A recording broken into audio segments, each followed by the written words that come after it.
Pa meni osobno bilo je super, zato sam se sa duge prebacila, prošlu ligu sam trčala dugu, prebacila se na kratku i nisam uopće znala kako to izgleda. Ali evo, sviđa mi se, ali je trčljiva je staza, brza je, priroda je fantastična i ovo vrijeme. Super je bilo, značajno, volonteri, onak i prebrzo mi je u stvari prošlo. Bilo je super lagano, kišica, nije bilo vruće.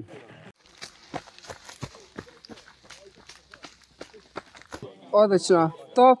Vrijeme malo, kako se vidi, nije baš nešto, ali staza je odlično označena, sve super, tako da vidimo se drugi put. Bravo, bravo! Grozno. Grozno, teško, ali nema odustajanja. Bravo, bravo! Staza je odlična, samo ja bih da se okrene obrnutim smjerom. I predlažem da idući gore napravite kontrasmjer. Da je više brda. Pa taman moji uvjeti, ali htio sam reći zapravo 3 put tjedno sam na Sljemenu i prošao sam više manje sve staze, ali uvijek na svakom kolu me iznenadi barem jedan segment, tako da mi je ova staza bila dosta dobro posložena, pa preporučujem svakom da prođe u svoje slobodno vrijeme. Blatno. Mokro. Sklizavo. I? Izazovno. Ova staza je najbolja staza do sada na Medvednica Trail ligi. Trčljiva, zahtjevna i kiša nije nas uopće omela. Idemo, bravo.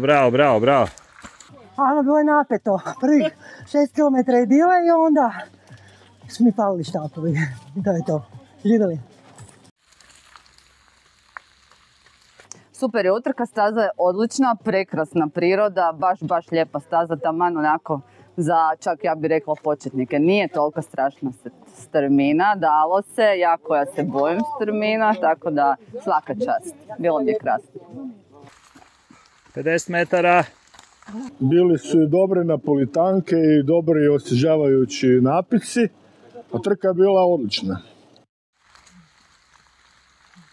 Bilo je odlično, direktor je opet dobro izabrao stazu, dovoljno da nas muči na ovim uspinjanjima i onda kratko malo dođemo do daha i novo uspinjanje.